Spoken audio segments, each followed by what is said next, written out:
بله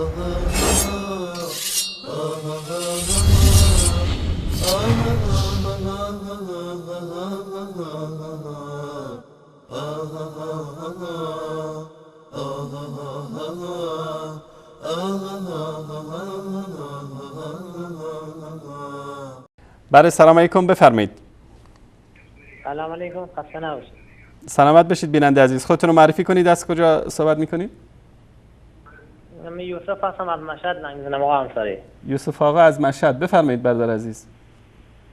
بله آقا خسته نباشید. راجع به کلیپات واسه خودتون میگه اینا به جز همین تفرقه اندازی و اینا دیگه کار دیگه ندارن. اینا فقط میخوان که مسلمان‌ها شیعه و سنی رو به هم بندازن. درست. بعد از بدون آقای انصاری ما یک خارگاه کفشی کار میکنیم، برادران اهل تشیع هستن. درست. نسبت به قضیه ما با اینا چند روز جو بحث کردیم. اینا میگن که در مورد ولایت گفتم که در کتابای شما آیاتی میگن هست که در قرآن تعریف شده. روایتی دارین که قرآن تعریف شده. بله. و شما قبلا اینا پخش کردید. اگر زحمت بکشیدن رو دوباره پخش کنید، من ضبط کنم کلیپا رو بهشون بدم، ممنون میشم. باش، چشم. من منتظر تلویزیون هستم و که پخش کنم، من ضبط کنم بهشون بدم.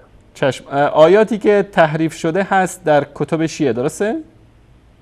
بله آیاتی که تحریف شده و اون قضیه که شما گفتین میگن که 3000 آیه بوده و الان 6000. یکی میگه که 7000 آیه بوده قرآن، الان بله چشم. کم شده. و یکم که این عالمشون گفتش که کورس علما هم متفق القول برای این عقیده هستن که قرآن تعریف شده و یه قرآن که در دست ما تعریف شده و قرآن ناسخ دست امام زمان است و وقتی امام زمان بیارد و اینا همینا رو می‌خواستم پخش کنم که من ضبط کنم بی خود نشون بدم. چشم، همین الان ان شاء الله من خدمتتون نشون میدم. همین الان. دستتون درد نکنه آقا. زنده باشید. ممنون از برنامه. زنده باشید. تشکر از شما. اعتقاد به تحریف قرآن اعتقاد اکثریت یا میتونیم بگیم جمهور علمای شیعه است. روایاتی که در مورد تحریف قرآن آوردن روایات متواتر هست، همونطوری که روایات امامت رو ادعا میکنن متواتر است. اگر بخوان روایات تحریف قرآن رو انکار بکنن مجبور هستن که روایات امامت رو هم انکار بکنن، زیرا که اکثر راویانی که امامت رو روایت کردن، امامت ائمه رو روایت کردن، ائمه اثنا عشر رو، همین راویانی هستن که تحریف قرآن کریم رو هم روایت کردن. ما در صحیح ترین کتابشون بعد از قرآن کریم کتاب کافی است. در کتاب کافی دوستان عزیز اگر این صفحه رو نشون بدن، این کتاب اصول کافی است، صحیح ترین کتابشون بعد از قرآن کریم. در کتاب فضل قرآن صفحه 657 آخرین روایت. در هر کتاب کافی که رفتید آخرین روایت رو ببینید در باب کتاب فضل قرآن. در اینجا میگه که روایت 3599 ان قرآن الذی جاء به جبرئیل الی محمد صلی الله علیه و سلم 17000 آیه، 17000 آیه است این قرآنی که جبرئیل نازل کرده بود به محمد مصطفی صلی الله علیه و آله و سلم. نه تنها در این که در چاپ‌های مختلف اصول کافی، این چاپ در ایران چاپ شده، در قم هم چاپ شده، اینم شناسنامه‌اش اینجا هست. این روایت 28 آخرین روایت این کتاب هست. ان قرآن الذی جاء به جبرئیل الی محمد صلی الله علیه و آله و سلم 17000 آیه، قرآنی که جبرئیل برای محمد صلی الله علیه و سلم آورده است 17000 آیه بوده است. این در این مورد. و آقای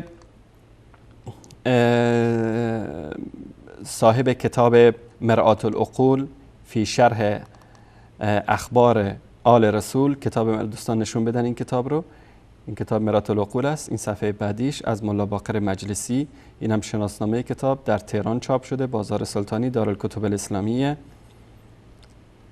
حدیث ثامن و العشرون، این حدیث رو گفته موثق، حدیث موثق است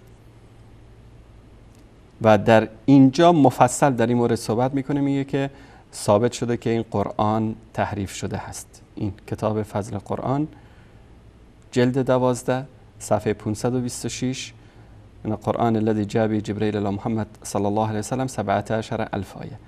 این حدیث الثامن و العشرون آخرین حدیث این باب است. جلد 12 صفحه 525 و 526 باب نوادر، کتاب فضل قرآن در مرآة العقول شرح اخبار آل رسول. تشکر میکنم از عزیزانمون در اتاق فرمان. در تفاسیر شیعه کلا در مورد تحریف قرآن کریم روایات گوناگونی اومده. روایتی که وجود داره در این باب که عقاید اینها رو بیان میکنه فیض کاشانی تفسیر صافی جلد اول، اینم شناسنامه تفسیر، اینم صفحه 24 میگه، من فارسیش رو براتون میخونم، صفحه 34 جلد 1: اما اعتقاد مشایخ ما در این قضیه ظاهر است که ثقة الاسلام محمد ابن یعقوب کلینی اعتقاد به تحریف و نقصان قرآن داشت، برای اینکه روایاتی را در این معنی در کتابش الکافی آورده است و آنها را نقد نکرده است، در حالی که در اول کتاب خود نوشته است که به همه آنچه که روایاتی که آورده است یقین دارد، یعنی روایت موثوق را آورده است. و همچنین استادش علی ابن ابراهیم قمی صاحب کتاب تفسیر قمی، فإن تفسیر ایشون مملو است از غلو در اثبات تحریف قرآن. و همچنین شیخ احمد ابن ابی طالب الطبرسی، ایشون هم در کتاب الاحتجاجش اعتقاد داره به همین مسائل. این در تفسیر صافی جلد 1 صفحه 34. و اگر همینطوری من بخوام روایات رو خدمتتون نشون بدم ساعتها طول میکشه. و همچنین امام زمانشون که مهدی موهومی که بهش اعتقاد دارن، ایشون هم دشمنی عجیبی با قرآن کریم داره و قرآن کریم رو در آخر از زمان با قرآن جدید میاد. این کتاب بهارالانوار هست، دوستان نشون بدن، این هم صفحه بعدیش جلد 51. این صفحه پر است، صفحه 412، صفحه 426، صفحه 427. اینها همه حکایاتی است از آیات تحریف شده قرآن کریم. در اینجا یک روایتی داره در صفحه 412 خیلی جالب هست، میگه که از ابی جعفر امام محمد باقر روایت شده که وقتی که امام زمان بیاد خیمه هایی رو میزنه تا به مردم قرآن رو یاد بده، آنچنان که بر الله سبحانه و تعالی نازل کرده بود. در این موقع سخت هست برای کسایی که امروز قرآن رو حفظ دارن، به خاطر اینکه قرآنی که امام زمان میاره مخالف با تالیف قرآن فعلی است، مخالف با تالیف قرآن فعلی است. بعدش در قضیه تحریف قرآن کریم در صحیح ترین کتابشون کتاب کافی، در اینجا یک باب کاملی رو دارن که باب نکت فی تنزیل. در این باب احمد جان اگر فقط این صفحه رو بتونی نشون بدی، من اینجا آوردم صفحه 311 312 313 314 315 تا صفحه 330. اینجا این صفحه باب کاملی هست از ابواب کتاب کافی که در اینجا باب فی نکت و نطف تنزیل، در اینجا همه آیاتی رو که آیات تحریف شده قرآن کریم هست در اینجا آورده. و من یطع الله و رسوله فی ولایت علی و ولایت الائمه من بعده فقد فاز فوزا عظیما هکذا نزلت. این گونه نازل شده است. بعضی میان دروغ میگن که والا نمیدونم تفسیر بوده و شرح از امیرالمومنین بوده. اینجا میگه که هکذا نزلت، یعنی این گونه نازل شده، آیه این گونه نازل شده بوده.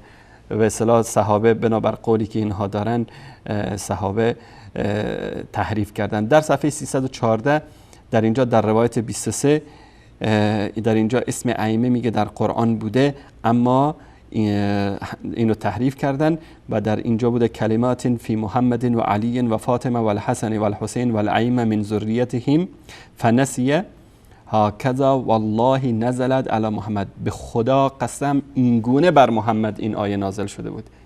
اما آیه در قرآن داریم که در اونجا اسم علی و فاطمه و حسن و حسین باشه؟ نداریم. اینجا میگه والله این گونه نازل شده بوده این قرآن. اما آنچه که در مورد روایت اهل سنت میارن، ما روایاتی که در مورد نسخ هست، آیاتی که و ما ننسخ من آیت او ننسیها نأتی بخیر منها و مثلها، این آیاتی است که الله سبحانه و تعالی گفتیم انواعش هم قبلا ذکر کردیم، آیاتی است که الله سبحانه و تعالی نسخ کرده، آیات جدیدی آورده و اینها گیر دادن به اون که نخیر این اهل سنت هم اعتقاد به چیز دارن، به تحریف قرآن کریم دارن و این دروغی است. میگن که اهل سنت اعتقاد به تحریف قرآن داره. ما میگیم هر کس که اعتقاد به تحریف قرآن کریم داره کافر است، مرتد هست، جاودان در آتش دوزخ هست. بیان همین حرف رو در مورد اعتقاد خودشون هم بگن.